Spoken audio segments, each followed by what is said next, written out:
Mark Quickly. followed his Jaws predatory killer animal themes all the way to Australia for Pigs with Attitude. Yes, Razorback, as I am so advertising across my chest. For someone who has a love of rubbish 80s genre creature features, I was almost embarrassed to say I'd never seen Razorback before.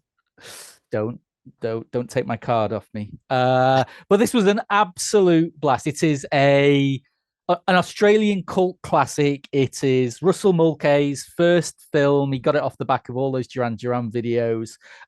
Without Razorback, we wouldn't have got Highlander. So yay for man-eating pigs. And it is about a 900-pound man-eating pig. It's that simple. I mean, there's no bones about it. Even the making of documentary on the disc is called Jaws on Trotters. So that's exactly what it was going for. But interestingly enough, Mulcahy injects an awful lot of that crazy 80s music video visual aesthetic to it. And it works in a really crazy way. The outback looks like some strange alien landscape, always caught in a half light, either late at night or early in the morning. It gives it a real supernatural netherworldly feel, and then couple that you've got the backdrop is an illegal pet food cannery, so you've got a kind of crazy industrial landscape that brings to mind the Mad Max films. It's a really strange brew, but it's a heady brew at that. Some of the pig attacks are quite gnarly. The opening pig attack is very reminiscent of the opening of American Wolf in London, that very brutal attack on the moors. It's a very, very good 80s creature feature with a very Australian feel, but it's got a real character about it. It's got a real visual wow to it. So yeah, had a real blast with it. Now, part of the reason why I finally got Razorback is because Umbrella, the Australian Arrow, if you will, had released a super duper 4K special edition of it. Of which not only did you get this wonderful T-shirt that I am modeling here, everyone, you also got a toy pig, which is right there. Yes, that's right. That is a toy pig, a So, 7 centimeter long toy pig.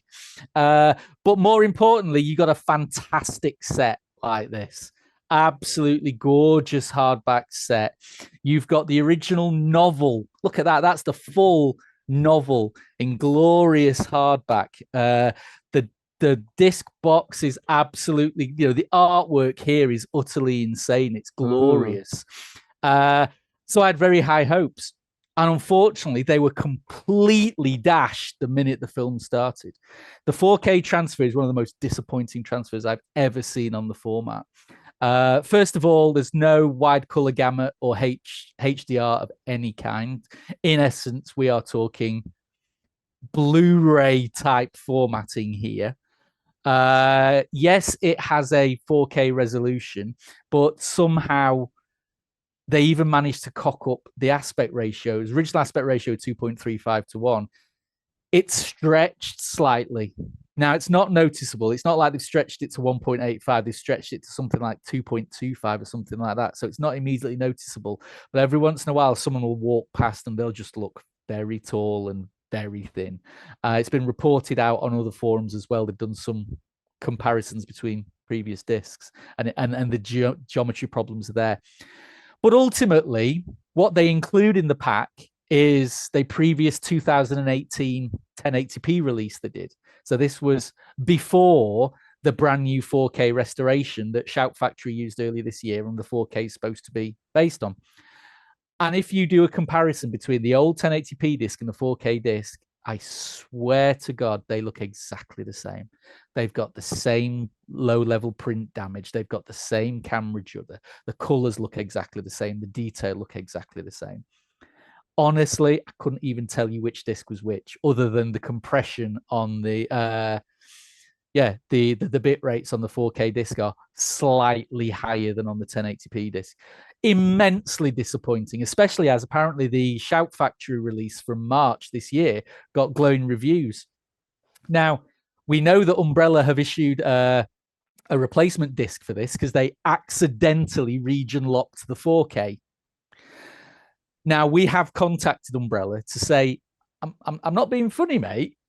I think you've just stuck the 1080p disc on the 4K disc by mistake. Can you have a look at it, please? Haven't got a response, but I wouldn't be surprised if the region locking was the only error they'd put on this disc. Honestly, the 4K disc looks exactly like a 6-year-old unremastered, unrestored Blu-ray. Very disappointing. Because the rest of the set is amazing. You know, the audio is pretty good. The extras, they've got that fantastic Jaws on Trotters feature length making of. There's 2 audio commentaries. You've got the book. The box is amazing. Honestly, I wanted to love this release, but frankly, it can't be recommended when you can pick up, you know, a 20 quid 1080p release from Shout Factory to give you better picture quality. So very disappointing. We'll keep you posted if we hear anything back from Umbrella. If they ship out the new 4K disc and it's accidentally got a very different 4K transfer on, we'll update the review. But as it stands now, especially as it's only available at the moment in these collector's editions, which aren't cheap, can't recommend this release whatsoever, which is a huge shame. Oh man, gutted. Wow, Yeah. what a downer to end that on. Boy, Mark. Yeah, you had completely sold me in the first couple of minutes. it was the little pig that sold you, Tom. That Well, was it. The little Oink, pig. Yeah. oink. I quite Still like tempted. Still tempted. I Might do not like a play bit of the disc. the pig and the t-shirt and the book. Exactly. I mean, you know, you're a sucker for a book. Look at that. I mean, just look at that. Wait a Yeah, second. Art cards? Are we talking art cards here? Oh, yes. Do you want to see the? Yes. Yeah, see? I mean, there's art cards as well. Yes. See, I mean, it's just Art got cards. it's got Tom written all over it. But Yeah.